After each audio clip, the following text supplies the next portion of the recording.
안녕하세요. 디오브 그리고 아이와 스튜디오 대표 문영우입니다. 이 영상에서는 FP 파티클과 FP 리퀴드의 기초를 다룹니다. 초심자에게 전반적인 기초 지식을 제공할 목적으로 작성되었습니다. 추가로 이 영상이 배포되는 첫날에는 추첨을 통해 2개의 플러그인이 배포됩니다. 파티클 방출수를 뷰포트 HUD로 표시하는 플러그인과 특정 파티클 포인트를 팔로우할 수 있는 플러그인입니다. 영상 내에 삽입되어 있는 이벤트 코드를 찾아 추첨에 참여하시면 됩니다.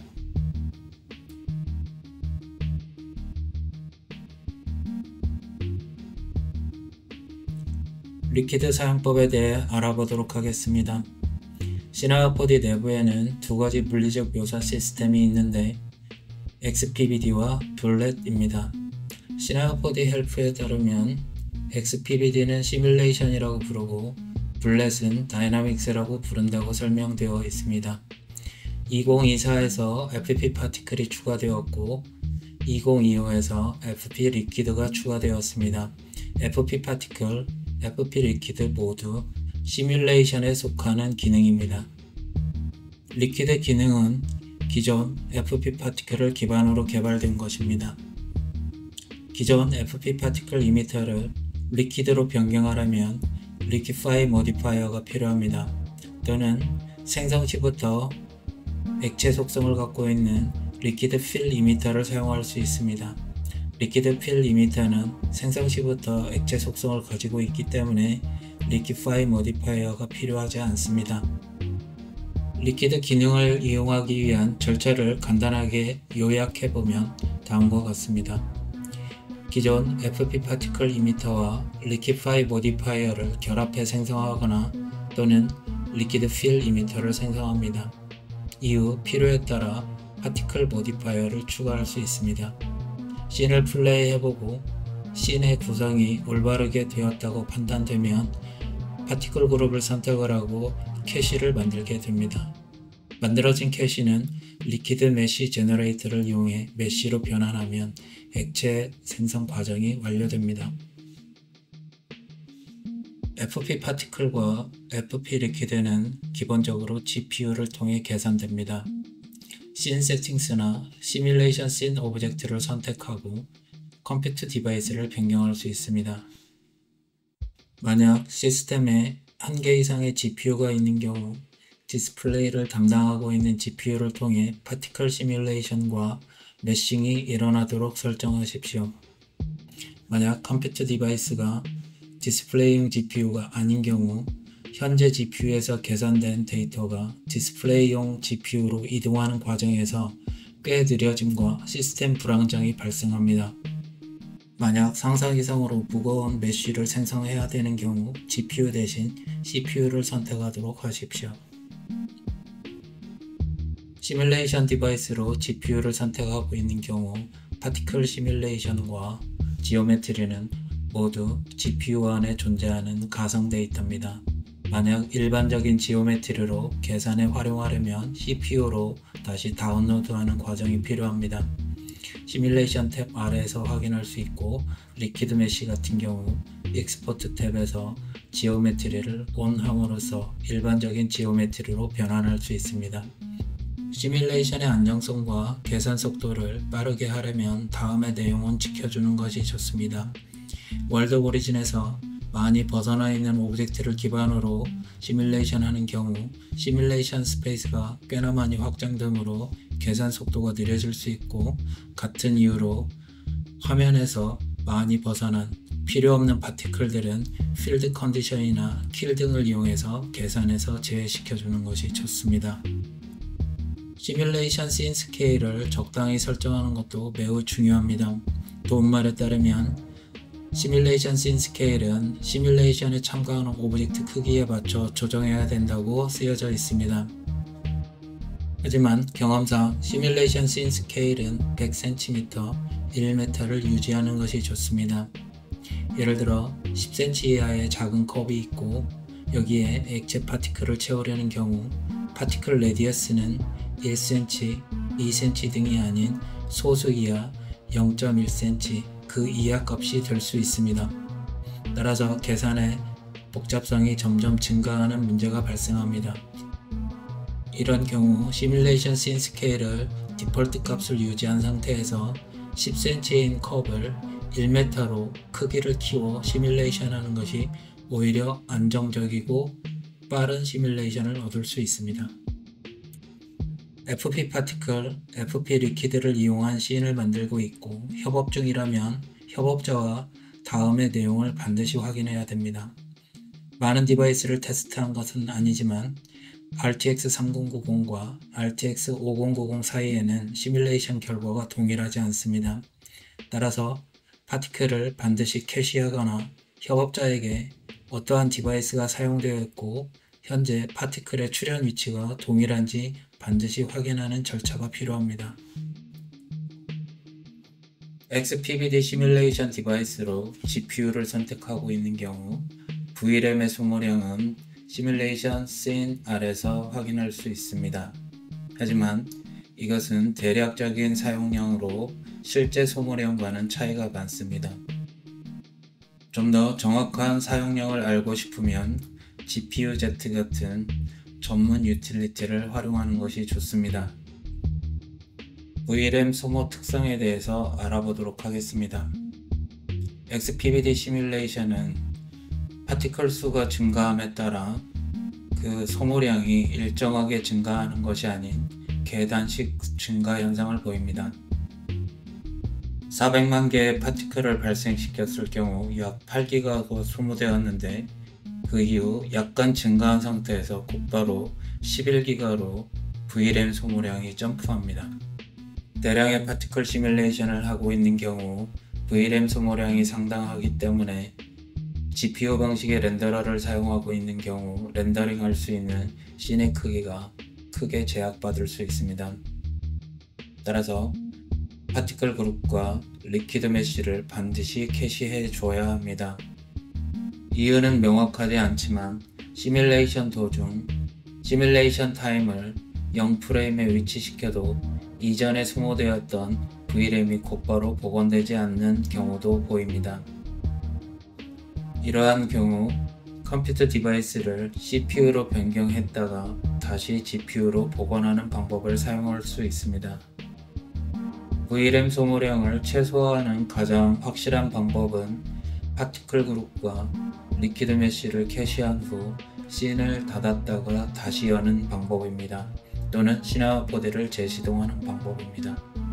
이후 GPU를 통한 렌더링을 실행하면 VRAM 소모량이 최소화된 상태에서 렌더링을 진행할 수 있습니다.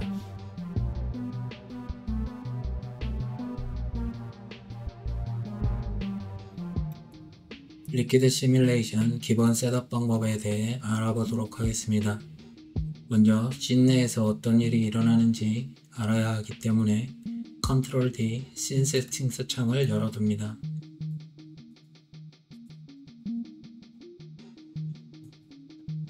이제 FP 파티클 이미터를 하나 만듭니다. FP 파티클 이미터가 만들어진과 동시에 엘레멘트란에 두 오브젝트가 등록된 것을 확인할 수 있습니다. 또한 베이직 이미터에 보면 그룹에 동시에 생성된 파티클 그룹이 등록되어 있는 걸 확인할 수 있습니다.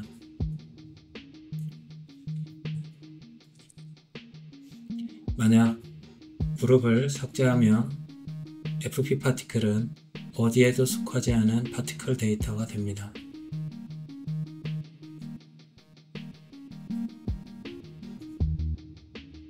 파티클 이미터의 형태를 수정하도록 하겠습니다. 표당 방출수는 지속적으로 1000개를 방출하게 하고 속도는 200으로 변경하도록 하겠습니다.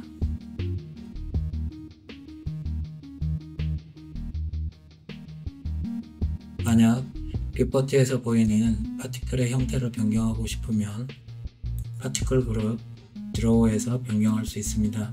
실제 데이터는 아무것도 변경하지 않으면서 보이는 형식만 변경하는 것입니다.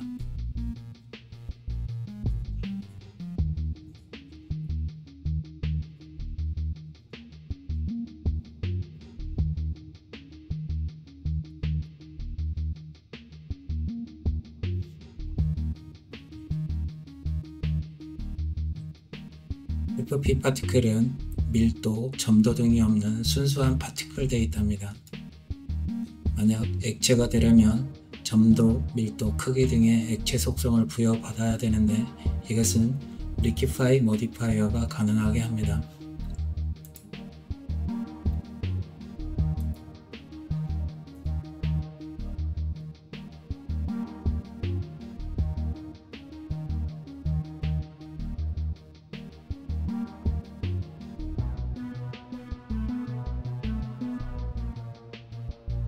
중력 속성은 시뮬레이션에서 가져옵니다. 이제 충돌체도 설정해 보도록 하겠습니다.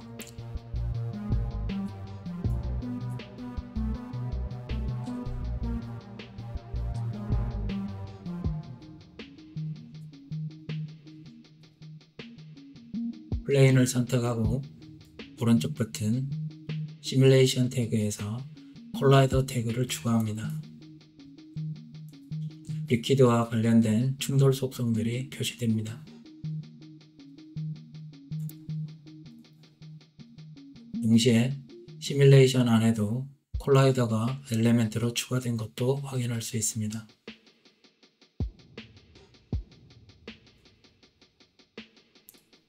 시뮬레이션이 어느 정도 완성이 되었다고 생각하면 파티클 그룹, 캐시 오브젝트를 선택합니다. 캐시 씬을 선택하면 현재는 없지만 파이로, 강체 등 다른 시뮬레이션도 동시에 저장하기 때문에 파티클 데이터만 별도로 분류할 수 없습니다. 따라서 파티클 그룹만 캐시될 수 있도록 캐시 오브젝트를 선택을 합니다.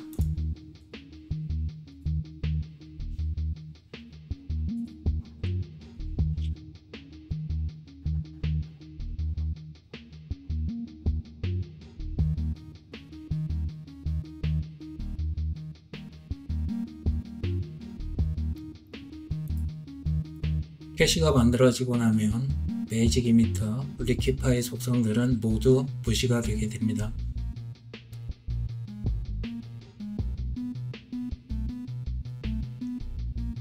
캐시가 만들어졌기 때문에 이제 메쉬로 변환할 차례입니다. 메쉬 변환은 리퀴드 메쉬가 담당합니다.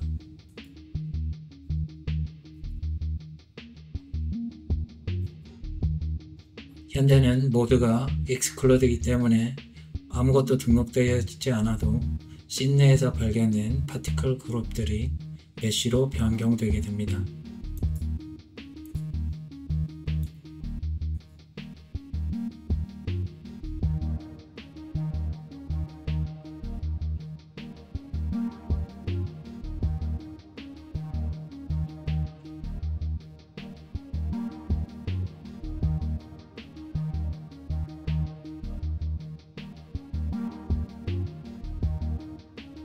이전에 설명했던 것 같이 파티클 데이터와 리퀴드 메쉬는 GPU 안에 존재하는 가상 데이터이기 때문에 바로 렌더링에 활용할 수 없습니다.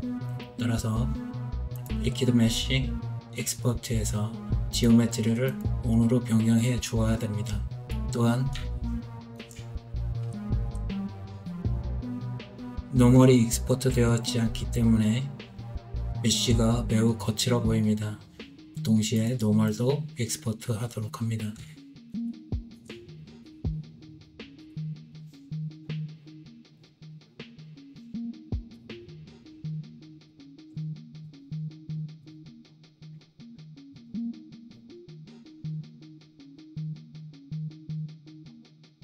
GPU 안에만 존재하는 가상 데이터라는 의미를 다시 한번 설명드리면 다음과 같습니다. 지오메트리가 오프로 되어 있는 경우 GPU 안에 존재하는 가상 메쉬가 되는데 이러한 경우 옥테인 등에서 렌더링 할 수 없습니다. CPU로 다운로드 해줘야만 렌더링이 가능해집니다. 셋업이 맞춰지면 리퀴드 메쉬조차도 캐시를 만들 수 있습니다. 알렘빅으로 변환해 데이터를 메쉬로 변환해 둘 수 있습니다.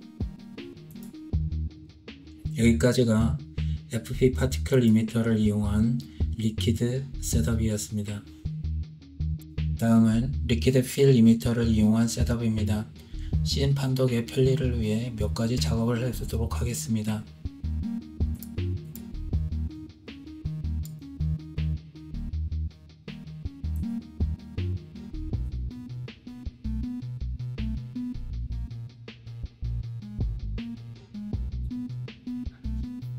리퀴드 필 이미터를 생성하고 오브젝트를 등록하거나 또는 오브젝트를 선택하고 리퀴드 필 이미터를 선택할 수 있습니다.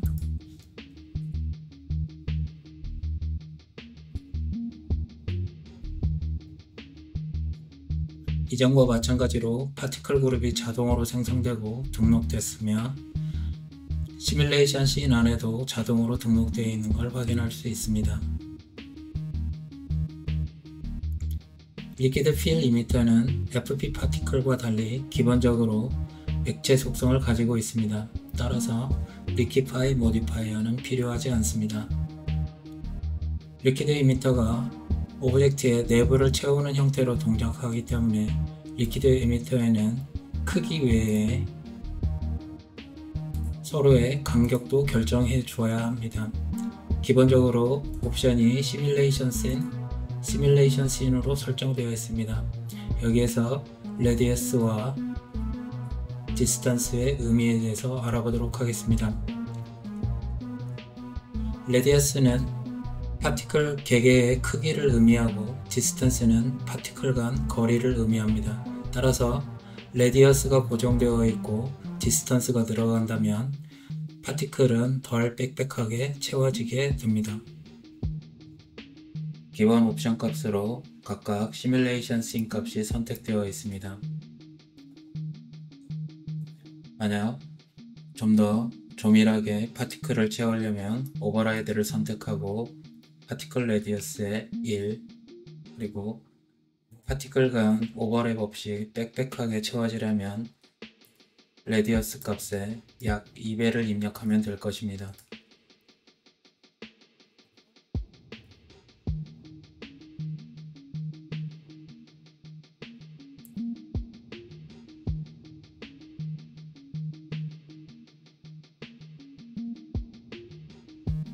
시뮬레이션 결과 파티클이 많이 누출되고 있습니다. 이 리크의 결과는 다음과 같은 이유에서 발생합니다. 리퀴드 필 이미터에서 레디어스를 1cm로 감소시켰기 때문에 콜라이더 태그의 기본 세팅 값으로는 이 방출을 막을 수 없기 때문입니다. 좀 더 촘촘한 박셀이 필요하다는 의미가 됩니다. 여기에서는 간단하게 0.5%로 감소시켜 보도록 하겠습니다.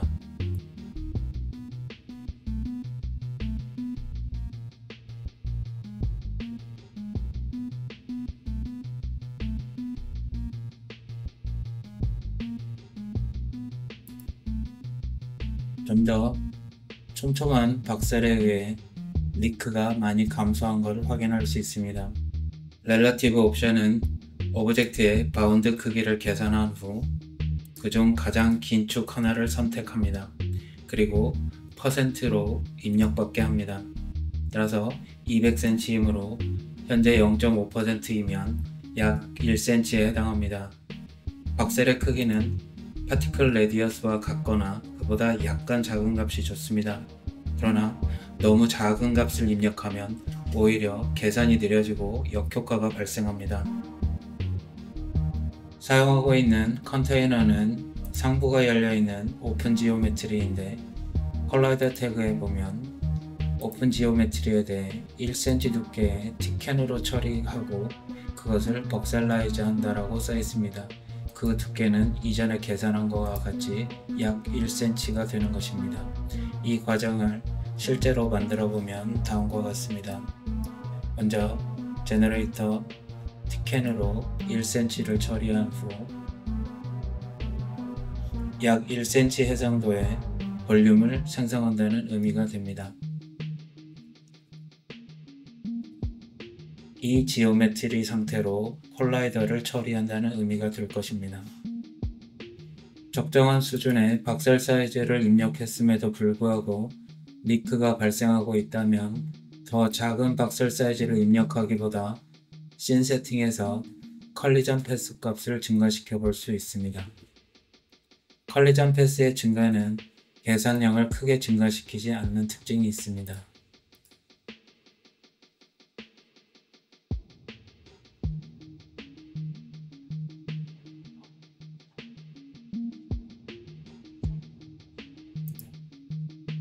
만약 완벽하게 1Q를 막으려면 다른 옵션들의 세부적인 도움을 받아야 됩니다. 그중 가장 효과가 큰 것은 서브 스텝인데, 서브 스텝을 증가시키면 계산량이 대폭 증가합니다.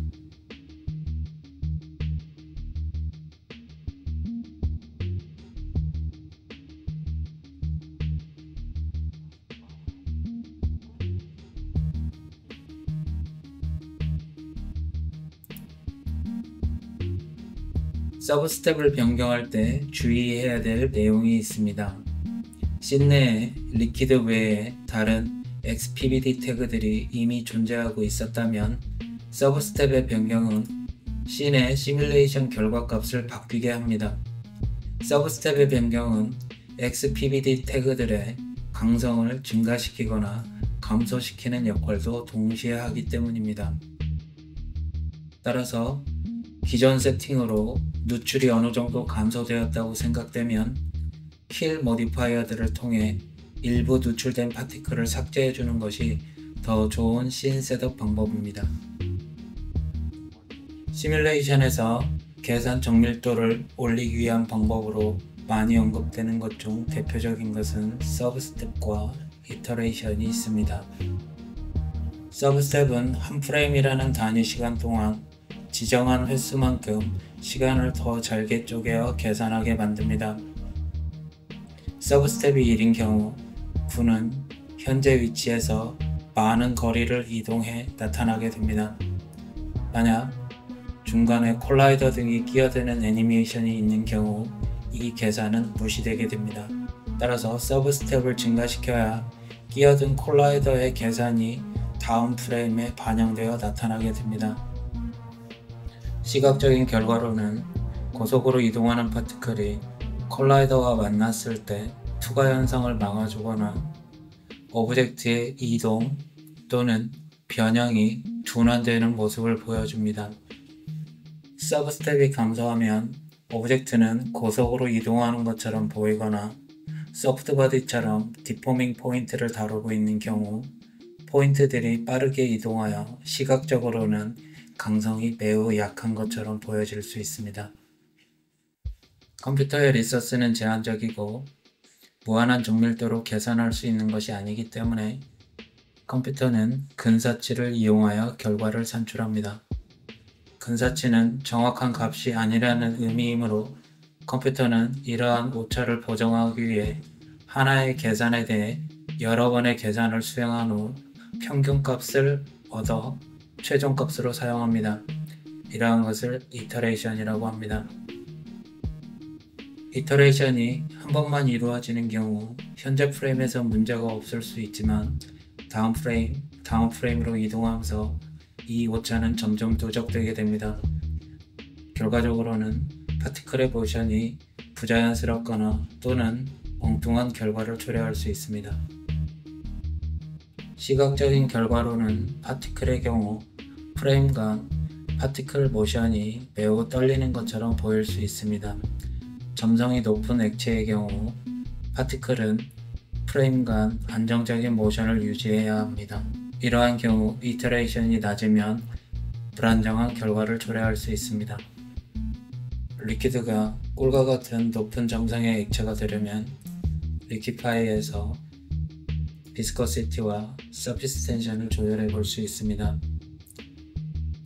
먼저 파티클이 오브젝트와 충돌한 후 미끄러지지 않도록 리퀴파이와 콜라이더의 프릭션 값을 증가시켜 보도록 하겠습니다.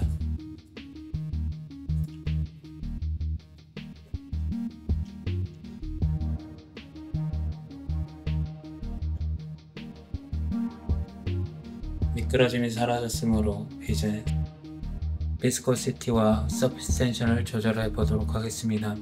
먼저 점도 값을 1로 설정하고 표면 장력 값을 5로 올려보도록 하겠습니다.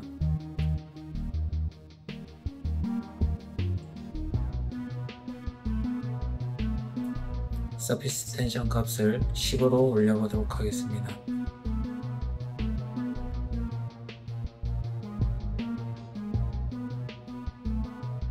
보는 바와 같이 표면 장력 값은 이전 파티클을 잡아당기는 효과가 존재하기 때문에 우리가 원하는 효과는 아닌 것으로 보입니다.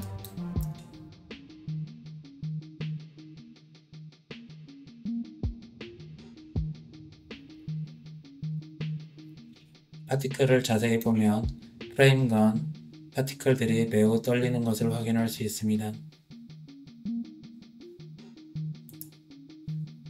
값을 증가시키면 증가시킬수록 이 떨림은 점점 증가합니다.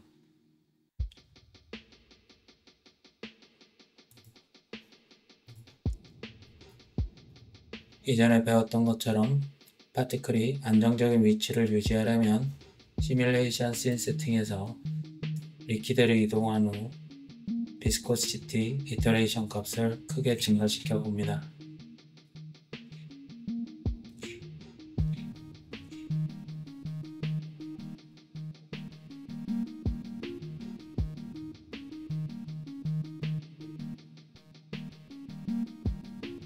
리퀴드를 다루면서 지금은 필요가 없지만 상황에 따라 필요가 발생할 수 있으므로 컨티뉴어스 옵션에 대해 설명해 줍니다. 컨티뉴어스 옵션은 고속으로 방출되는 파티클의 경우 프레임당 서브 스텝 수를 자동으로 조절합니다. 따라서 컨티뉴어스 옵션이 활성 중이면 고속으로 방출되는 파티클에서도 끊김 현상이 발생하지 않습니다.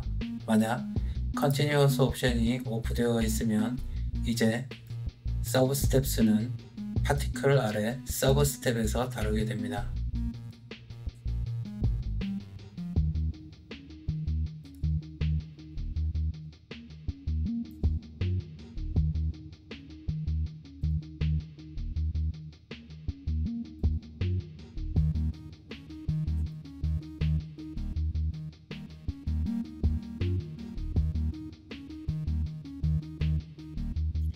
FP 파티클 베이직 이미터 디스트리뷰션 옵션에 대해 알아보도록 하겠습니다. 초당 방출 개수를 1000개로 변경하고 스피드는 6모로 변경했습니다. 유니폼이 선택된 경우 모든 영역에서 랜덤하게 방출됨을 확인할 수 있습니다. 노이즈가 선택되면 노이즈 패턴에 의해서 방출 영역이 결정됩니다. 필드가 선택되면 필드에 의해 방출 영역이 제한됩니다.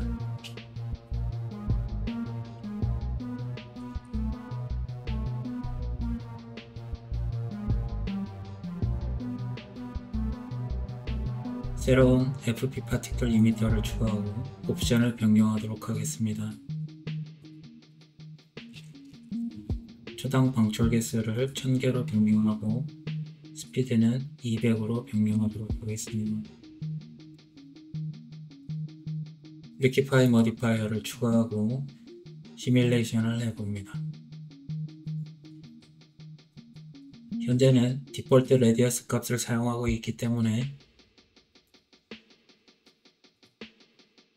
파티클 간 간격이 그닥 크지 않아서 간섭이 별로 일어나지 않는 상태입니다. 이제 디폴트 레디어스 값을 해제하고 베이직 이미터 레디어스 값을 10cm로 변경해 보도록 하겠습니다. 약 3배 정도 더 증가한 값입니다.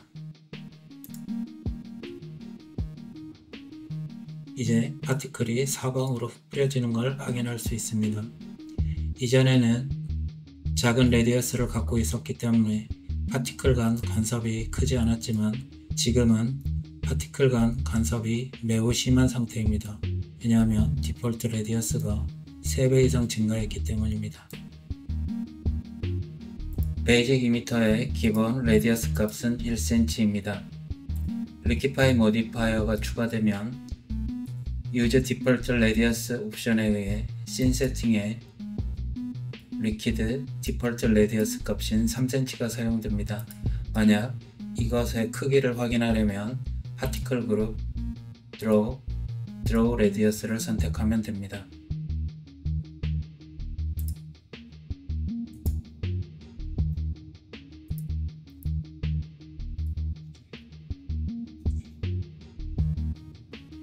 또 하나의 이미터를 추가합니다. 똑같은 옵션으로 변경해 보도록 하겠습니다. 조당 방출 개수 1000개 더하고 스피드는 200으로 변경하도록 하겠습니다. 레디어스 값은 현재 1로 찍혀 있지만 리퀴파이 모디파이어가 추가되면서 레디어스는 씬의 디폴트 값인 3cm가 적용될 것입니다.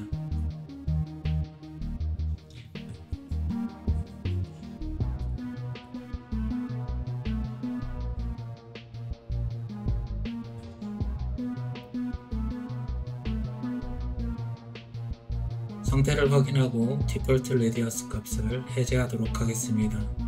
그리고 이미터에서 레디어스 값을 약 5cm로 변경해 보도록 하겠습니다.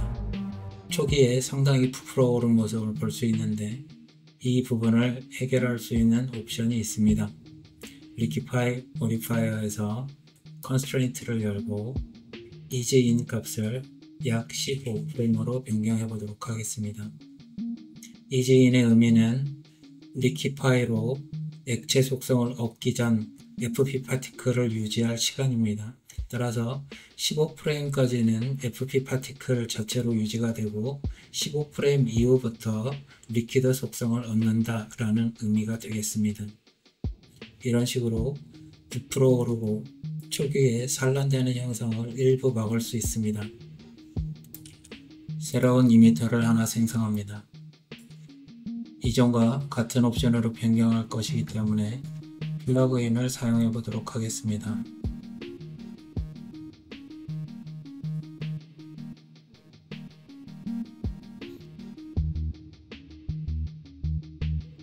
방출 개수를 10,000개로 변경하도록 하겠습니다. 리퀴파이 모디파이어에 보면 디폴트 레디어스 값을 선택하고 있습니다. 씬 세팅에 있는 디폴트 레디어스 값을 의미합니다. 이 값을 2로 변경하도록 하겠습니다. 이전에 배운 것과 같이 초기에 부풀어 오른 부분을 제거하기 위해서 이지인 값을 높게 설정하도록 하겠습니다.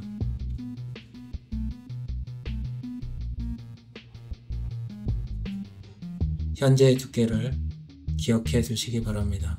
이제 리퀴파이에서 디폴트 레디어스를 오프하고 베이직 이미터에 있는 레디어스가 사용되도록 변경해 보도록 하겠습니다.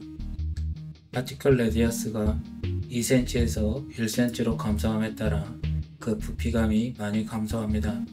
만약 이전 부피감을 회복하려면 레디어스가 입체에 대한 반경값이므로 부피감을 회복하려면 이전 개수의 약 8배가 필요합니다.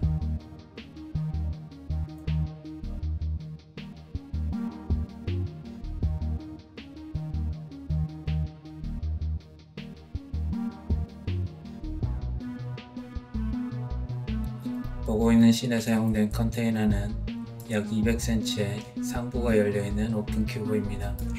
콜라이드는 기본 세팅을 사용하고 있고 리퀴드 필 이미터에서 레디어스는 오버라이드를 선택하고 2cm를 입력하였고 에미션은 그 파티클 간 간격이 없도록 레디어스의 약 2배인 4cm를 선택하고 있습니다.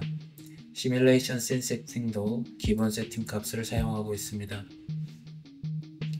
시뮬레이션을 진행해 봅니다.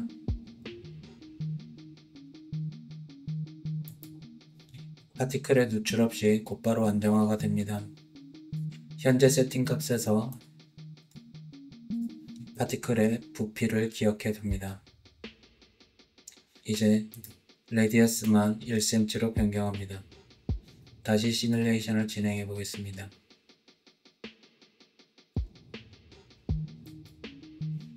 레디어스가 작아졌는데 디스턴스는 유지했으므로 파티클 간 간격이 매우 넓어 시뮬레이션이 진행됨에 따라 파티클 간 간격이 줄어들면서 부피도 매우 감소한 상태입니다. 만약 이전의 부피를 회복하려면 디스턴스가 파티클과 간격이 없도록 2cm로 변경되어야 될 것입니다.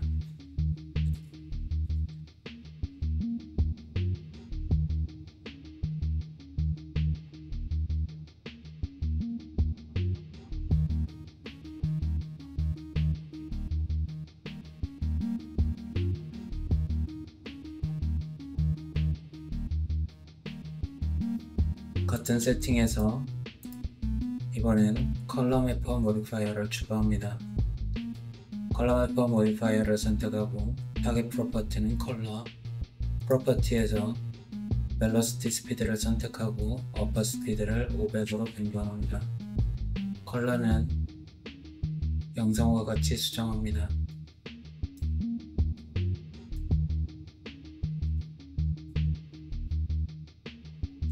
다시 시뮬레이션을 진행해 봅니다.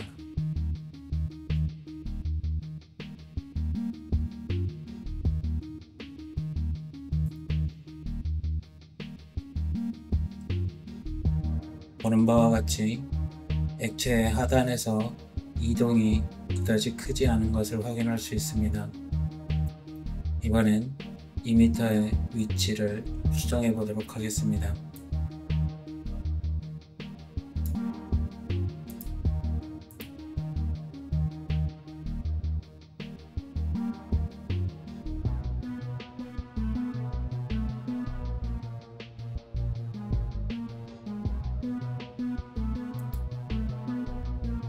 보는 바와 같이 대부분의 파티클이 상당히 빠른 속도로 이동하고 있음을 확인할 수 있습니다. 파티클의 누출을 막기 위해 몇 가지 세팅을 추가하도록 하겠습니다. 먼저 콜라이더에서 파티클 레디어스와 비슷한 사이즈가 되도록 0.5%로 수정하도록 하겠습니다.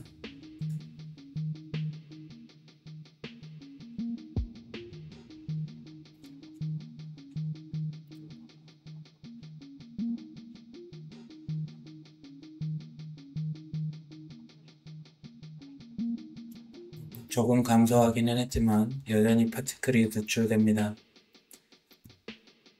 콜리전 패스 값을 증가시켜 충돌의 정밀도를 좀 더 향상시키도록 하겠습니다.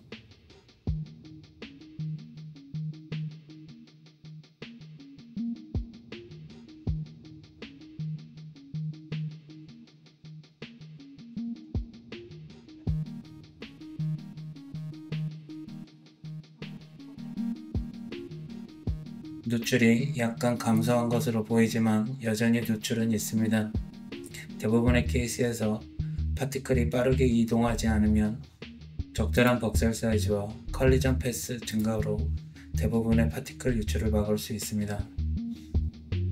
하지만 지금처럼 대부분의 파티클이 매우 빠르게 이동하고 있는 상태에서는 벅셀 사이즈와 컬리전 패스만으로는 누출을 막기가 힘들어집니다.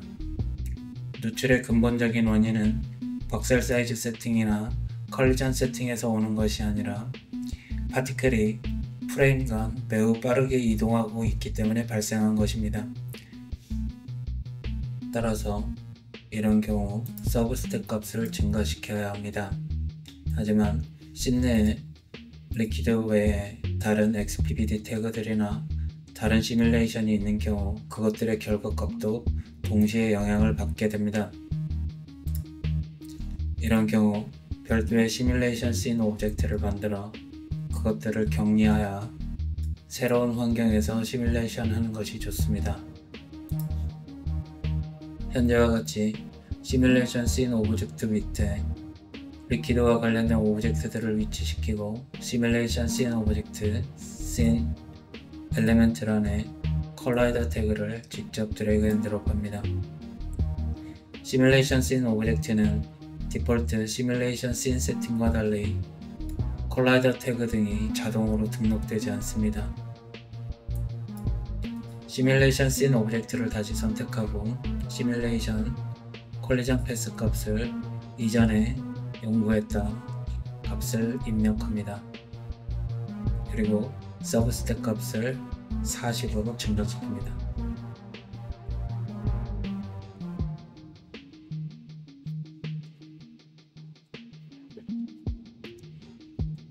파티클 누출 없이 시뮬레이션이 안정적으로 이루어졌음을 확인했습니다.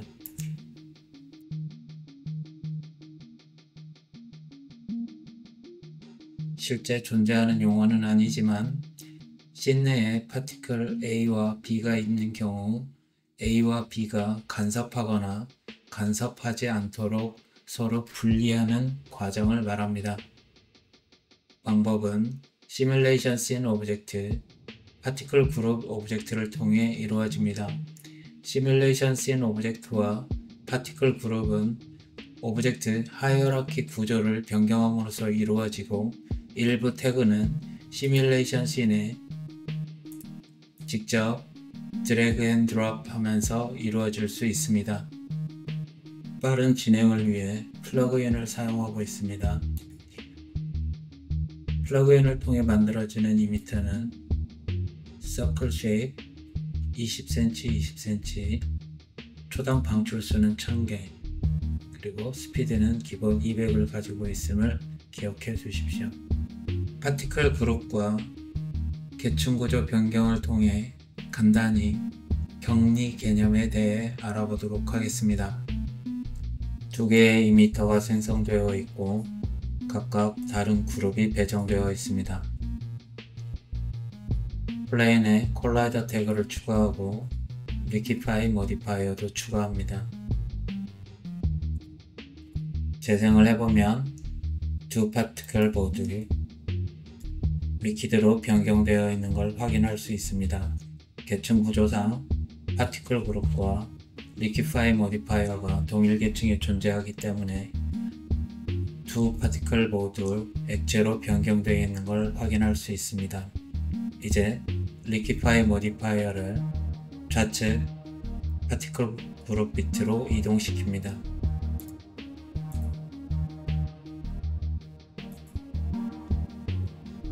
결과적으로 우측 파티클은 이제 일반적인 FP 파티클이 되었습니다. 참고로 FP 파티클은 콜라이더 태그만으로는 충돌을 일으킬 수 없습니다. 추가적으로 콜라이드 모디파이어가 필요합니다.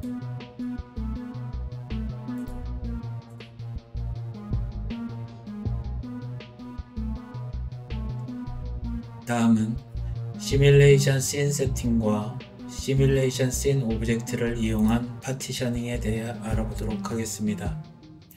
시네마4D 내부에는 전역을 담당하는 시뮬레이션 씬 세팅이 있고 사용자가 직접 개별로 생성할 수 있는 시뮬레이션 씬 오브젝트가 있습니다. 현재 씬에서 보면 시뮬레이션 씬 세팅스는 음의 값을 가지고 있어서 파티클이 하향으로 이동하는 걸 확인할 수 있고 시뮬레이션 씬 오브젝트에서는 중력값이 양의 값을 가지고 있어서 상방향으로 이동하는 걸 확인할 수 있습니다.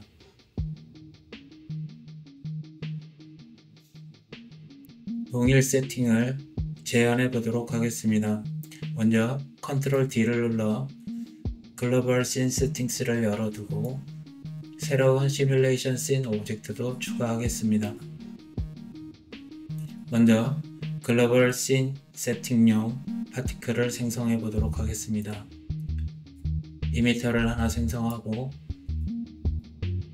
여기에 리퀴파이 모디파이어를 추가합니다. 씬을 확인해 보면 시뮬레이션 씬 세팅스 아래 파티클 그룹과 베이직 이미터가 등록되어 있는 걸 확인할 수 있습니다. 반면 시뮬레이션 씬 오브젝트에는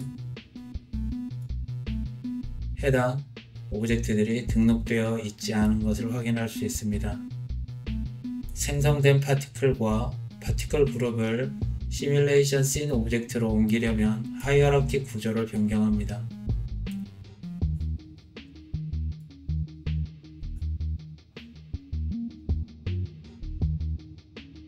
이제부터 최초에 만들어진 베이직 이미터와 파티클 그룹은 시뮬레이션 씬 오브젝트 A에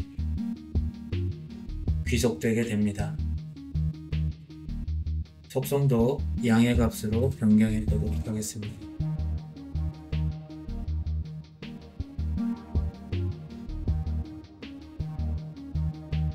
이전에 배웠던 것처럼 모디파이어들은 파티클 그룹과 같은 계층 구조에 있거나 파티클 그룹 아래 모디파이어를 가지고 있어야 됩니다. 베이직 이미터가 리퀴파이 모디파이어의 영향을 받으려면 리퀴파이 모디파이어를 시뮬레이션 씬 A에 이동시키거나 또는 파티클 그룹에 차일드 시킵니다.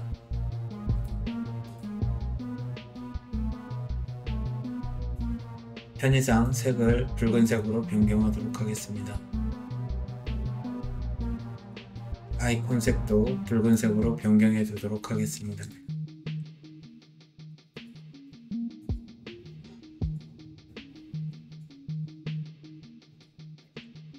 이제 새로운 이미터를 하나 더 생성하도록 하겠습니다.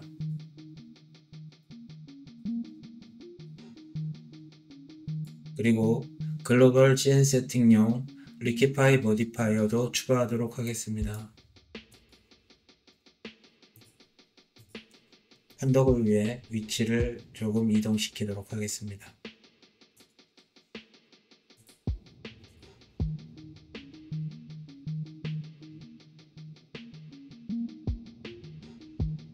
사용자는 필요에 따라서 여러 개의 시뮬레이션 씬 오브젝트를 추가해 각각 다른 환경에서 시뮬레이션을 완성할 수 있습니다. 시뮬레이션 씬 오브젝트를 이용한 파티셔닝, 그리고 파티클 그룹을 이용한 파티셔닝의 차이에 대해서 알아보도록 하겠습니다. 이전 예에서 살펴보았듯이 글로벌 시뮬레이션 씬 세팅과 사용자가 추가한 시뮬레이션 씬 오브젝트를 통해 격리를 완성할 수 있었습니다. 하지만 시뮬레이션 씬 오브젝트를 통한 파티셔닝을 완성하려고 하는 경우 되도록 글로벌 시뮬레이션 씬 세팅스는 제외하고 별도의 시뮬레이션 씬 오브젝트를 한 개 이상 작성하여 파티셔닝 하기를 권장합니다. 이유는 특정 모디파이어와 특정 태그가 씬 전반에 걸쳐 영향을 미치도록 설계된 것들이 있기 때문입니다. 따라서 씬 가독성과 사용자의 사소한 실수를 방지하기 위하여 개별 시뮬레이션 씬 오브젝트를 이용한 파티셔닝을 권장합니다. 참고로 글로벌 시뮬레이션 씬 세팅스 창과 시뮬레이션 씬 오브젝트 창의 동작 특성이 약간 다릅니다. 간단한 이미터를 하나 생성하면 생성된 파티클 그룹이 동시에 등록된 걸 확인할 수 있습니다. 여기에서는 오른쪽 버튼 메뉴나 온 오프 버튼을 확인할 수 없습니다. 글로벌 시뮬레이션 씬 세팅스 창에 등록된 엘레멘트를 이동시키려면 반드시 하이어러키 상에서 구조를 변경해 줘야만 이동시킬 수 있습니다. 반면 시뮬레이션 씬 오브젝트에서는 오른쪽 버튼 메뉴와 온 오프 버튼을 동시에 사용할 수 있게 됩니다. 보고 있는 예제는 시뮬레이션 씬 오브젝트와 파티클 그룹을 이용한 복합 파티셔닝 예제입니다.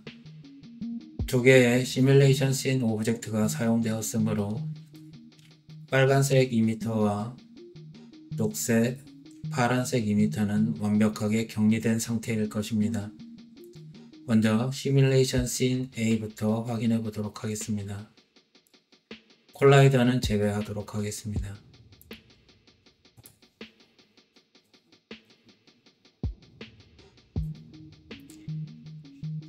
파티클 그룹 A와 A2 그리고 리퀴파이 모디파이어가 동일 계층에 있기 때문에 파티클 A1, A2 모두 리퀴드로 변경되어 있습니다.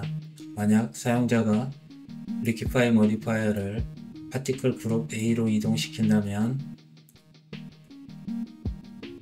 그중 하나만 리퀴드가 될 것입니다. 다시 원위치로 옮기도록 하겠습니다.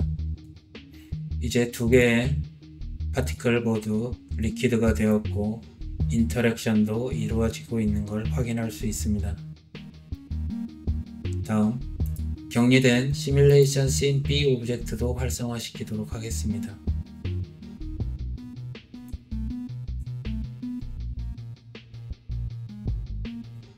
보는 바와 같이 시뮬레이션 씬 A에 속한 두 파티클들은 인터랙션이 있는 반면 붉은색 시뮬레이션 B에 포함된 이미터는 서로 간의 인터랙션이 없는 파티셔닝이 된 걸 확인할 수 있습니다.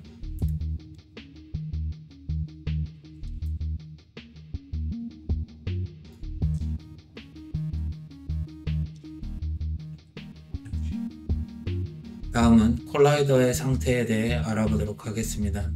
시뮬레이션 씬 오브젝트 창을 별도 창으로 띄우고 B도 별도의 창으로 띄워두도록 하겠습니다. 보는 바와 같이 콜라이더 태그가 어디에도 등록되어 있지 않음을 확인할 수 있습니다. 콜라이더 태그는 시뮬레이션 씬 오브젝트를 활용하고 있는 경우 직접 등록해 줘야 됩니다.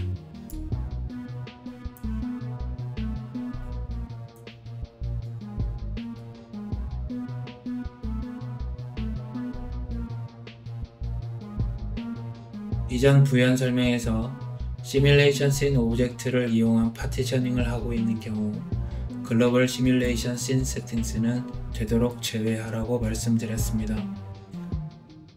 콜라이더 태그나 포스 오브젝트 같은 경우는 다른 시뮬레이션과 연동관계가 존재하기 때문에 디폴트 시뮬레이션 씬 세팅 안에서 제거될 수 없습니다. 물론 하이어러키 이동을 통한 제거도 불가능합니다. 다만 시뮬레이션 씬 오브젝트는 직접 등록하거나 제거할 수 있는 메뉴들이 존재하기 때문에 파티셔닝을 하는 경우 되도록 시뮬레이션 씬 오브젝트를 이용하라 권장드리는 것입니다.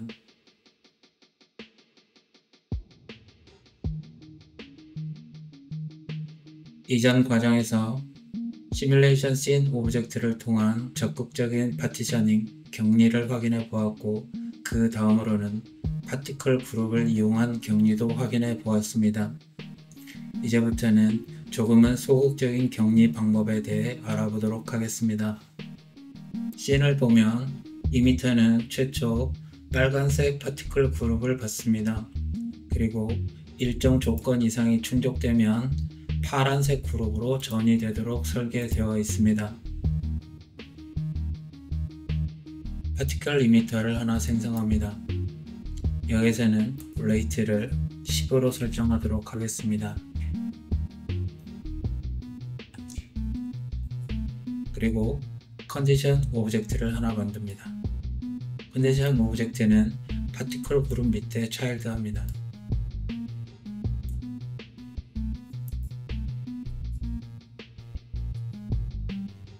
컨디션 내용을 살펴보면 파티클이 생성되고 난 이후 경과 시간을 체크해서 그것보다 높은 값을 선택하도록 하고 있습니다. 확인을 위하여 개발한 플러그인을 활용하도록 하겠습니다.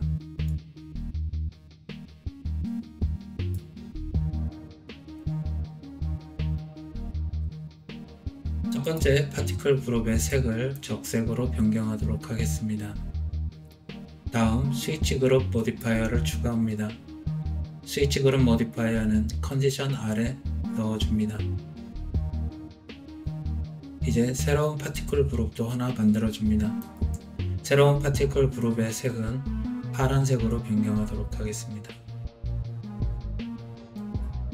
그리고 스위치 그룹에 타겟 그룹으로 등록해 줍니다.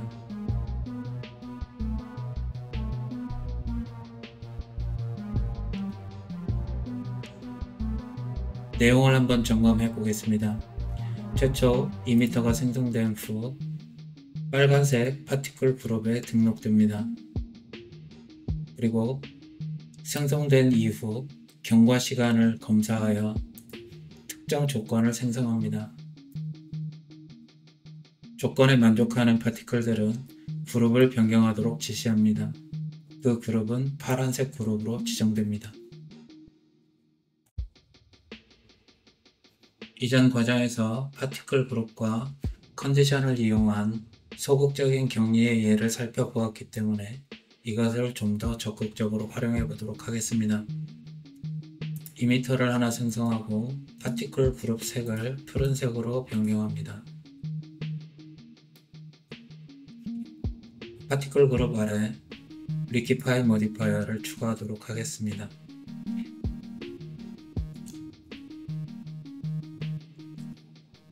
이제 필드 컨디션 하나를 추가하고 같은 계층 구조로 이동시킨 후 박스 필드를 하나 생성합니다. 박스 필드의 이너 옵셋 값은 100%로 하고 화면상에 약간 하단에 위치시킵니다.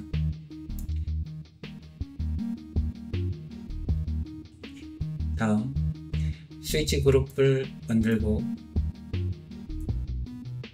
필드 컨디션 아래로 이동시킵니다.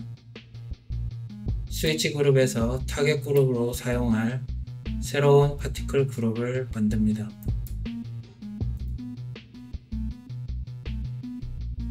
이 그룹을 등록시켜주면 다음과 같이 변경됩니다. 이제 새로운 리퀴파이 모디파이어를 추가하고 새로 만들어진 파티클 그룹 밑으로 이동시킵니다. 여기에서 새롭게 리퀴드 속성을 정의해 줍니다.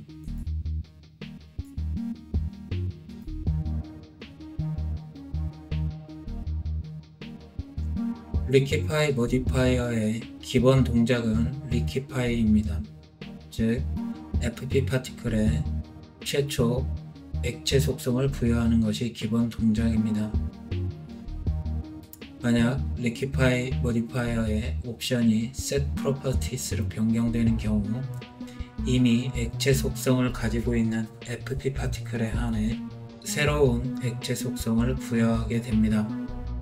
필요에 따라서는 액체 속성을 갖고 있는 FP 파티클을 다시 액체 속성이 없는 FP 파티클로 환원시킬 수도 있습니다.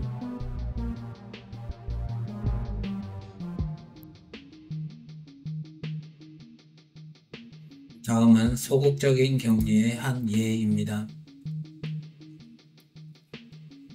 파티클이 시간이 경과함에 따라 점점 섞여가는 것을 확인할 수 있습니다. 만약 물과 기름처럼 서로 섞이지 않는 성질을 가진 액체를 시뮬레이션 하는 경우 믹스처 아이디를 사용할 수 있습니다.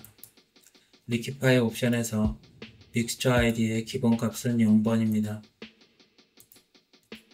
두 파티클 중 하나의 믹스처 아이디를 다른 값을 설정합니다.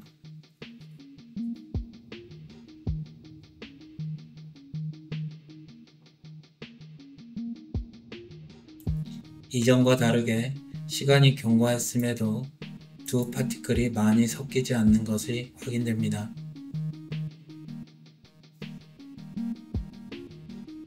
성질이 다른 두 액체가 섞이지 않게 하려면 믹스처 아이디보다 더 적극적인 방법으로 덴시티 값을 사용할 수 있습니다. 빨간색 파티클은 500에 설정되었고 녹색 파티클은 디폴트 값인 1000에 설정되었습니다.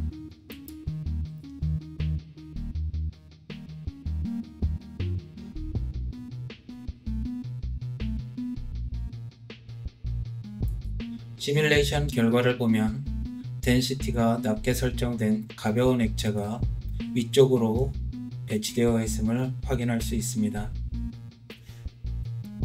이전 과정을 충실히 이해했다면 현재의 씬 구성이 어렵지 않을 것입니다. 빨간색 파티클은 순수한 FP 파티클입니다. 리퀴파이 모디파이어가 같은 계층에 존재하지 않고 파란색 파티클에만 적용되어 있기 때문입니다.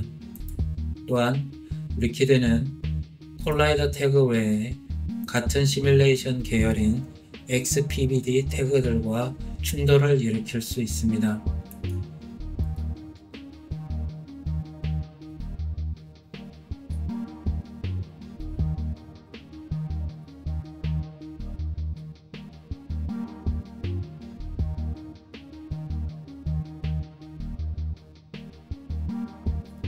이전 과정을 살펴보면 FP 파티클은 콜라이더나 XPBD 관련 태그들과 별개로 콜라이드 모디파이어가 필요한 것도 알고 있을 것입니다.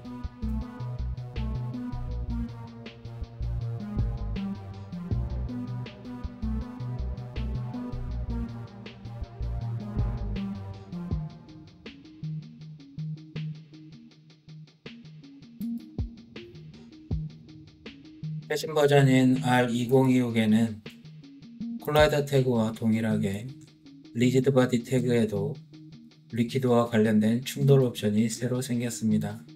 따라서 좀 더 정밀한 충돌 설정이 가능해집니다. 리퀴드를 다루면서 FP 파티클 충돌과 관련된 콜라이드 모디파이어를 다시 언급한 이유는 다음과 같습니다.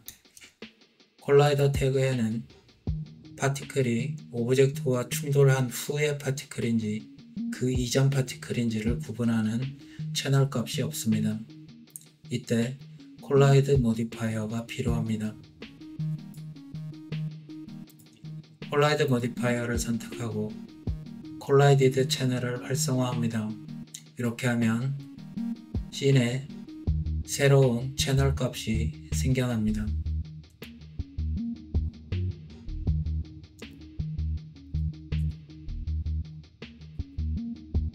편의상 콜라이드 모디파이어는 파티클 그룹 아래로 이동시키도록 하겠습니다. 이제 컨디션 오브젝트, 스위치 그룹 모디파이어, 그리고 새로운 파티클 그룹을 생성합니다.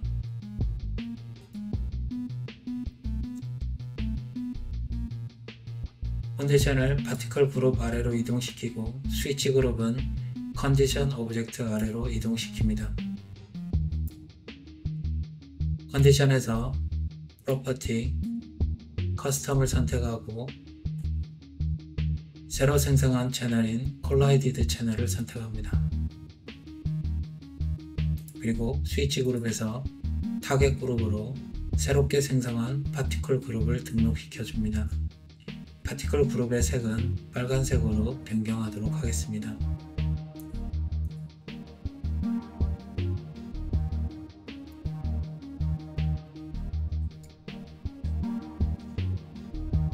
이제 소극적인 격리가 완성되었으므로 새롭게 만들어진 파티클 그룹을 선택하고 그 아래 새로운 효과들을 추가할 수 있을 것입니다.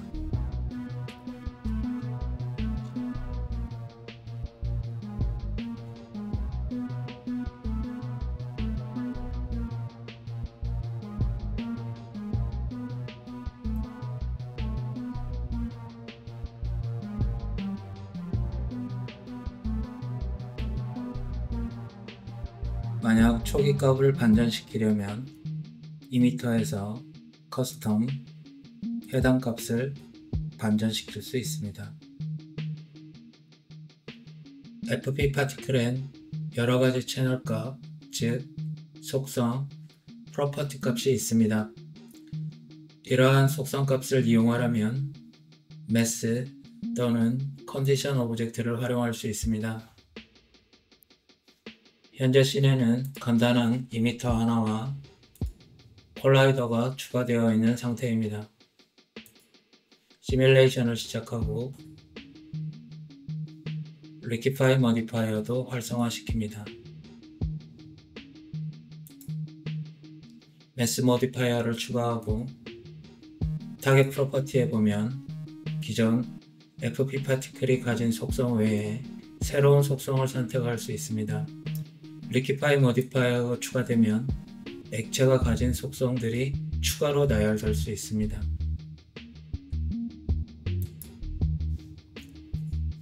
필드를 선택하고 필드에서 박스 필드를 하나 추가합니다.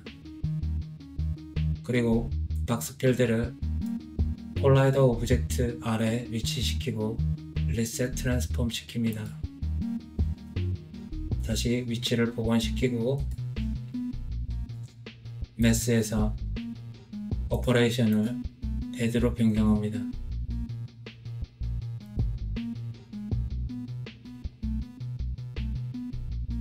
박스필드가 위치한 곳에서 리퀴드의 마찰력 값이 급격히 증가하게 됩니다. 한 가지 참조할 것은 콜라이더의 프릭션이 증가한 것이 아니라 FP 파티클 리퀴드의 마찰력이 증가한 상태라는 점입니다. 이것을 혼동하면 안 됩니다.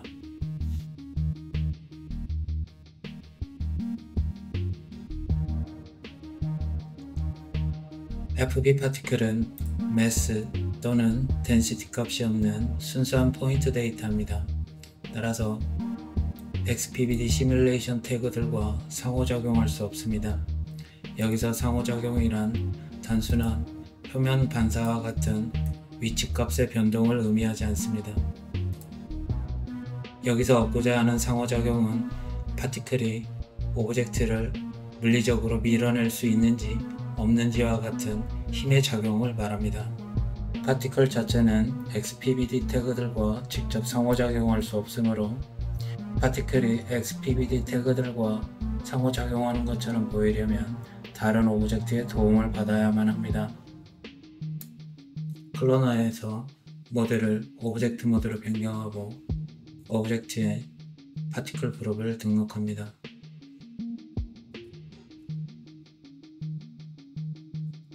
다음, 클로너에 리지드 바디 태그를 추가합니다. 덴시티와 매스의 차이점에 대해 알아보도록 하겠습니다. 덴시티, 밀도는 오브젝트의 크기를 참조합니다. 따라서 오브젝트 크기가 크면 클수록 더 무거운 오브젝트로 취급됩니다. 반면 매스, 질량은 오브젝트 크기와 관계없이 지정된 값으로 취급됩니다. 시나포디 헬프에 따르면 씬 스케일이 100일 때 100cm의 육면체는 질량값이 0.01로 취급된다고 설명되어 있습니다. 이 값을 기억하도록 하십시오. 다시 씬으로 돌아와 시뮬레이션을 진행해 봅니다. 결과를 확인해 보면 모든 설정이 올바름에도 불구하고 상호작용이 크게 나타나지 않습니다. 즉 스피어가 멀리 밀려나지 않습니다. 이유는 XPBD의 매스 값 설정 때문입니다. 현재 덴시티를 선택을 하고 있기 때문에 부피를 참조하게 됩니다. 스피어의 크기는 약 100cm입니다. 반면 클로너 아래 큐브의 크기는 10cm이기 때문에 스피어가 상대적으로 무거운 오브젝트가 됩니다. 따라서 클로너에 의한 인터랙션은 크게 일어나지 않는 상태가 되게 됩니다. 상대적으로 크기가 적은 클로너 오브젝트가 더 무거운 오브젝트로 인식되게 하려면 덴시티 대신 매스를 선택합니다. 이제 큐브가 스피어보다 더 무거운 오브젝트가 됩니다. 이전 부연에서 설명했듯이 오브젝트가 덴시티로 선택되어 있고 그 크기가 100cm, 100cm, 100cm인 큐브는 매스 값이 0.01에 해당한다고 했습니다.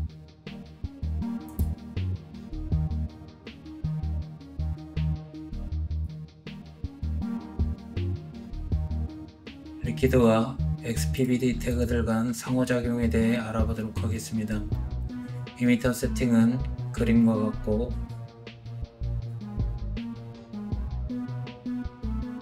사용하고 있는 스피어의 크기는 약 100cm입니다. 리퀴파이, 리지드 바디 태그, 콜라이더 태그는 모두 기본 옵션을 사용 중입니다. XPBD density, XPBD mass, 그리고 liquid density, liquid mass의 상관관계에 대해 알아보도록 하겠습니다. 시나포디 헬프에 보면 부력을 설명하는 씬에서 liquid density가 1000일 때 liquid mass는 1.0으로 처리된다고 설명하고 있습니다. 또한 리퀴드 위에 부유한 물체에 대해 리지드 바디 태그가 추가되었고 리지드 바디 태그의 매스 값이 0.3으로 처리되어 있다고도 설명되어 있습니다. 하지만 실제 씬에서는 리퀴드 매스 1.0이 XPBD 매스 0.1에 해당하는 것 같습니다. 단 인터랙션 매스 값이 0.01일 때입니다. 시뮬레이션을 진행해 봅니다. 리키파이와 리지드 바디 태그 모두 매스 값, 컬리전 속성을 가지고 있으므로 인터랙션이 곧바로 일어납니다. 다시 리지드 바디 태그를 선택하고 매스, 커스텀, 매스 값 1.0에 설정하고 시뮬레이션을 다시 진행해 봅니다. 인터랙션이 거의 없는 것을 확인할 수 있습니다. 시네마 4D 매뉴얼에 따라 리퀴드가 인터랙션 매스 0.01일 때 타겟 덴시티가 1000이면 매스 값이 1.0이라고 설명하고 있습니다. 리지드 바디 태그의 매스 값이 1.0이고 리퀴드의 매스 값이 1.0이므로 둘 사이에는 질량 값이 같거나 또는 리퀴드의 질량 값이 더 낮은 상황일 수 있습니다. 이것을 확인하기 위해 다음 과정을 진행합니다. 리지드 바디 태그를 선택하고 이번엔 0.1을 입력해 봅니다.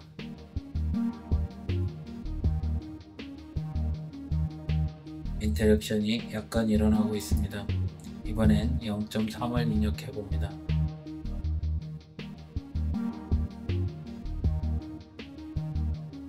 매스값 1.0일 때와 거의 유사해 보입니다.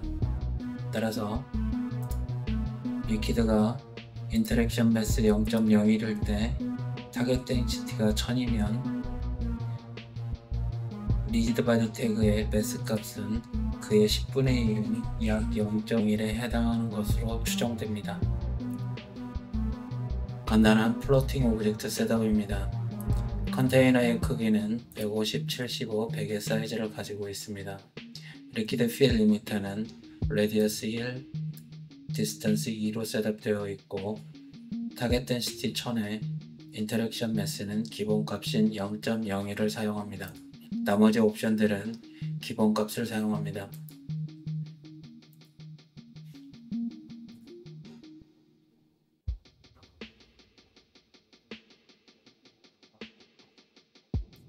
오브젝트가 바로 플로팅 됩니다.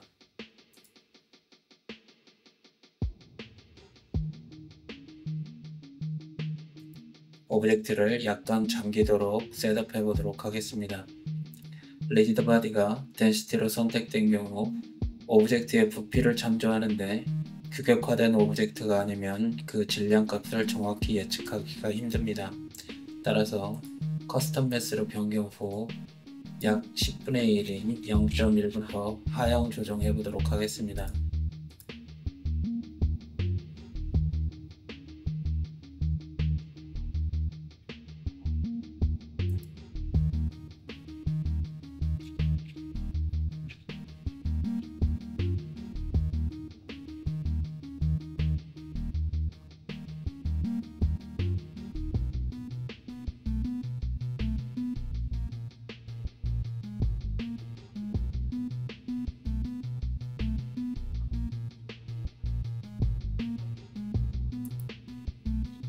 이전 테스트에서 리퀴드의 매스 값과 리지드 바디의 매스 값에 대한 상관관계를 추측해 보았는데 그 추측이 유효한 것 같습니다. 따라서 리퀴드의 덴시티가 1000이고 인터랙션 매스가 0.01일 때 리지드 바디의 매스 값은 약 0.1에 해당한다고 보여집니다.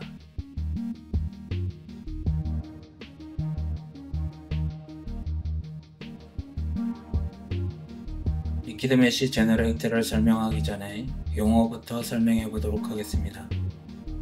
레디어스와 디스턴스는 리퀴드 필 이미터를 다루면서 여러 번 설명하였으므로 제외하도록 하겠습니다. 인플루언스 스케일은 파티클 간 영향권을 정의합니다. 만약 인플루언스 스케일이 2로 설정된 경우 레디어스의 2배가 영향권으로 설정됩니다. 따라서 메쉬 제너레이팅을 위한 벅셀을 생성할 때 인접한 파티클도 포함되게 됩니다. 모드에서 렐러티브, 앱솔루트, 스텝은 모두 복셀을 생성하기 위한 복셀 크기를 결정하는 데 사용됩니다. 이 옵션을 설명하기 전에 볼륨 메셔를 통해 옵션 간 차이를 알아보도록 하겠습니다. 보고 있는 샘플 C는 첫 번째 볼륨 메셔에 1cm 큐브를 1cm 간격으로 배치하였고, 두 번째 볼륨 메셔는 10cm 큐브를 10cm 간격으로 배치해 두었습니다.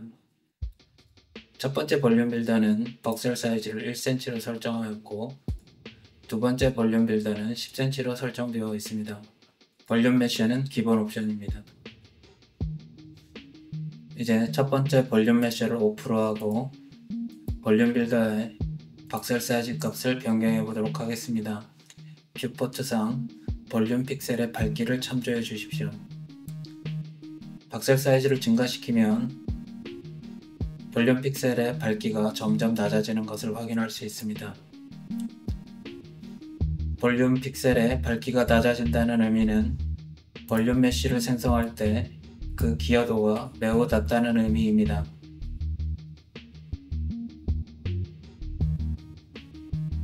다시 원래 값으로 변경하고 이번엔 값을 천천히 낮춰보도록 하겠습니다.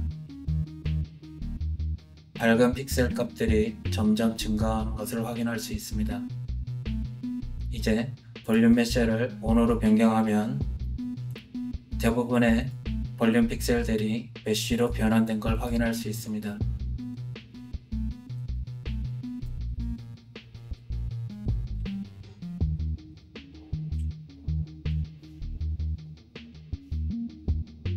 이제 두 번째 볼륨 메셔를 오프하고 볼륨 빌더의 값을 천천히 낮춰보도록 하겠습니다.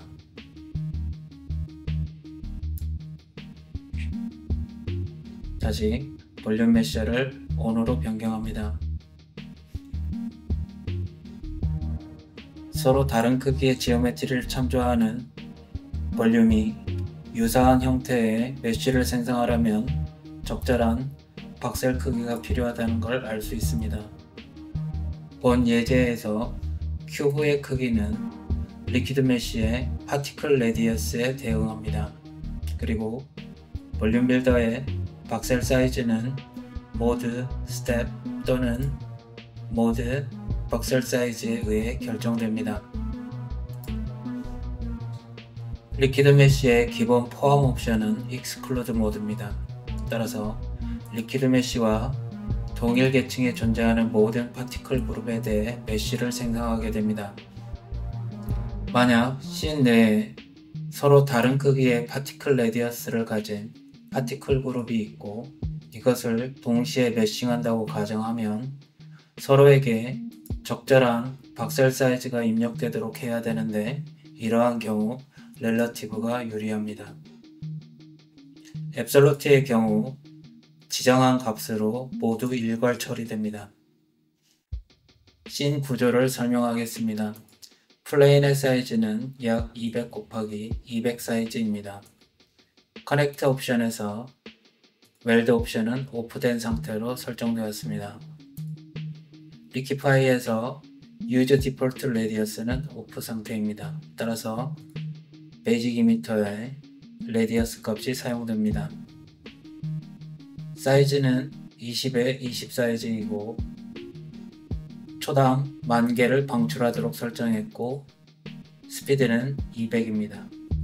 그리고 디스트럭터를 씬 하단에 배치해 필요없는 파티클들은 삭제되게 하고 있습니다. 시뮬레이션을 진행해 봅니다.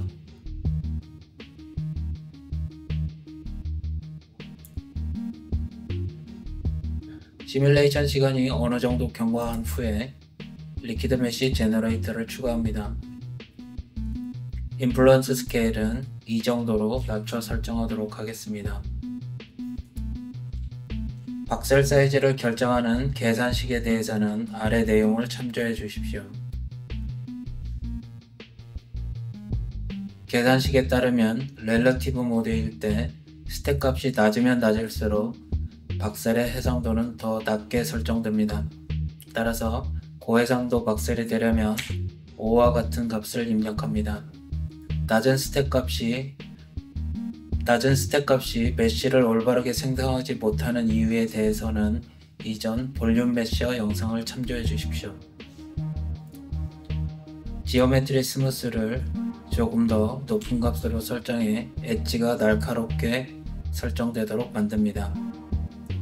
대부분의 옵션들은 직접 만져보면 알 수 있는 내용들이기 때문에 크게 설명은 하지 않겠습니다.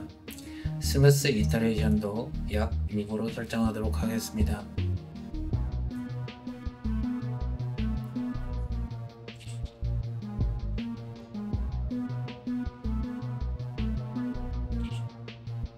리무브 아티팩트는 아이솔레이션된 파티클에 대해 메쉬를 생성하지 못하도록 제한합니다.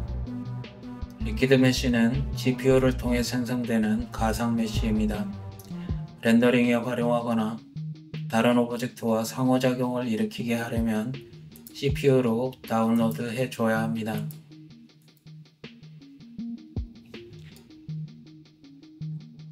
이때 노멀도 반드시 같이 ON으로 변경해야 부드러운 쉐이딩을 얻을 수 있습니다.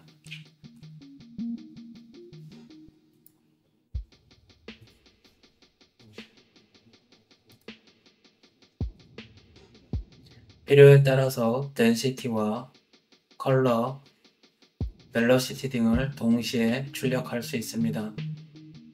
벨로시티의 경우 모션 블러를 얻는 데 중요한 채널입니다. 다음은 웨트맵을 얻는 방법입니다. 씬은 콜라이더용 오브젝트만 변경되고 이전 씬과 동일합니다.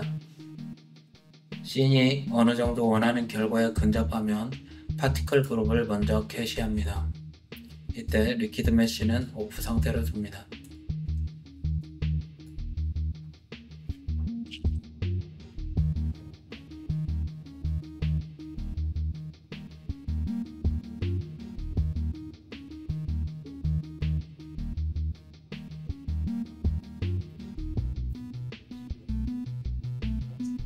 캐시가 완성되면 베이직 이미터와 리퀴파이는 그 기능을 상실하게 됩니다. 따라서 오프해도 문제가 발생하지 않습니다. 이제 리퀴드 메쉬를 ON으로 변경합니다.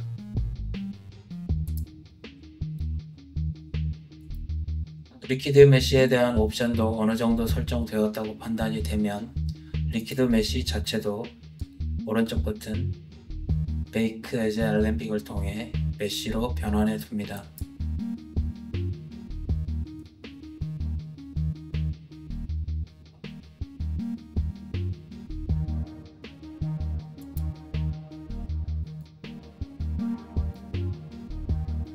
이제 플레인 오브젝트의 오른쪽 버튼 어더 태그에 버텍스 맵을 생성합니다. 그리고 버텍스 맵에 필드란에 리퀴드 메쉬 알렘빅을 추가합니다. 리퀴드 메쉬를 알렘빅으로 변환하지 않고 직접 등록할 수 있습니다. 다만 시스템이 많이 느려질 수 있으므로 변환하기를 추천합니다. 이제 레디어스를 20등으로 변경합니다. 플레인 오브젝트가 낮은 해상도의 메쉬이기 때문에 버텍스 맵의 해상도가 좋지 않습니다.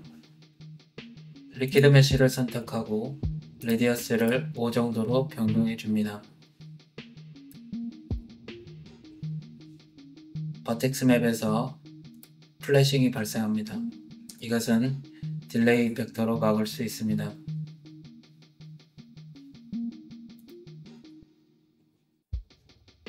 플래싱은 어느 정도 사라졌지만 여전히 버텍스 맵의 해상도가 낮습니다.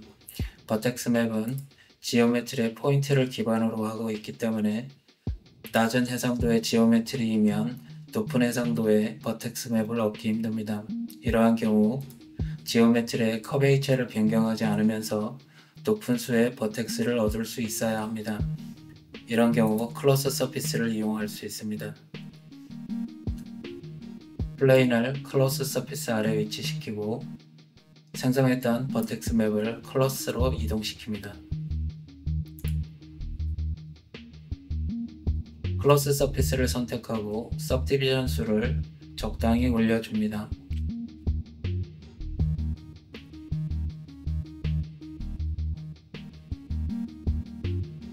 이제 어느 정도 해상도를 얻었습니다.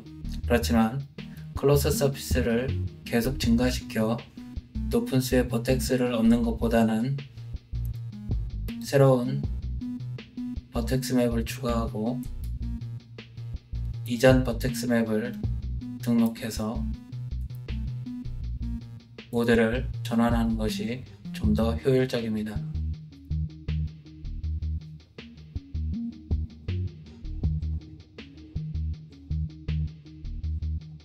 이제 부드러운 버텍스 맵을 얻었으므로 이것을 매터리얼에 적용해 웨트 맵으로 활용할 수 있게 되었습니다. 리퀴드 파티클의 경우 파이로와 직접적인 호환 관계는 없습니다. 그러나 리퀴드 메쉬는 활용할 수 있습니다. 단, 리퀴드 메쉬에서 지오메트리가 CPU로 다운로드된 상태에서 가능합니다. 리퀴드 메쉬에 컬라이더 등을 추가해 파이로와 반응하는 것처럼 씬을 구성할 수 있습니다. 씬 셋업을 설명합니다. 베이직 미터에서 레디어스는 1cm이고 20cm의 크기를 가지고 있고 초당 10,000개를 방출하도록 설정되어 있습니다. 스피드는 약 200입니다. 리퀴파이에서 Use Default Radius가 오프되어 있습니다. 즉, 베이직 이미터에 레디어스가 사용되고 있는 것입니다. 나머지 옵션은 디폴트 옵션입니다. 시뮬레이션을 진행해 봅니다. 적당한 프레임에서 멈춘 후 컬러 매퍼를 추가합니다. 컬러 매퍼에서 프로퍼티를 벨로시티 스피드로 변경하고 어퍼 리미트는 500으로 변경합니다.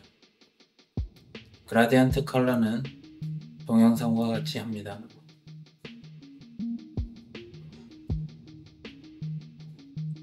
이제 시뮬레이션을 다시 해봅니다.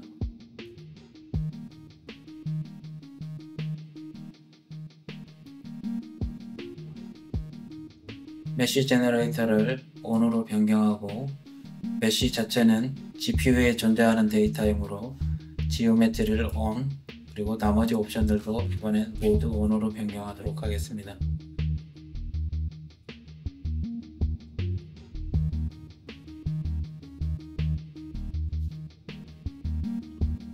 새로운 레드 시프트 매트리얼을 리퀴드 메쉬에 적용합니다. 노드 에디터를 열고 노드 중 유틸리티 버텍스 어트리뷰트 노드를 가져옵니다.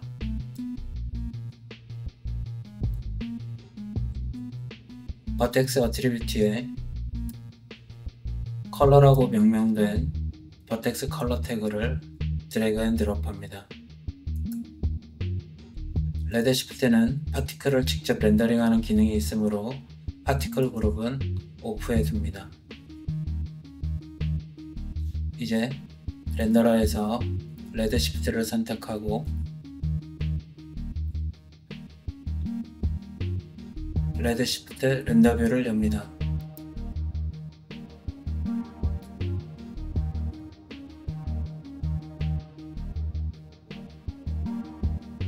컬러 매퍼에 컬러가 적용된 것을 확인할 수 있습니다.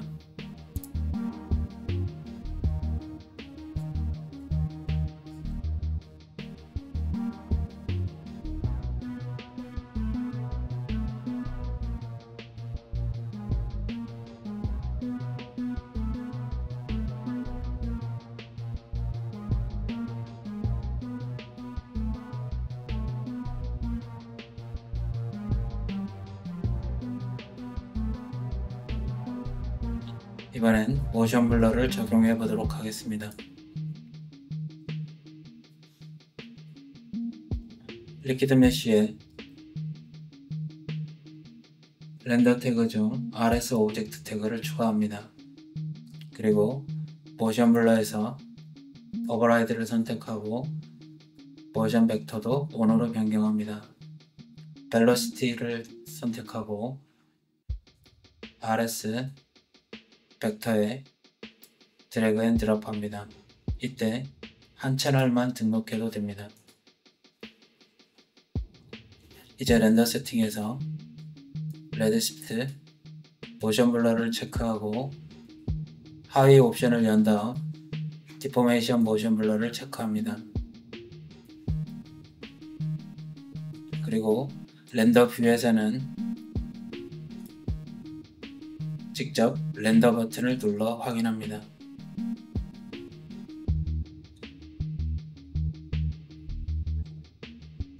모션 블러가 상당히 강하게 먹고 있습니다. 스케일을 0.01 정도로 낮춰보도록 하겠습니다.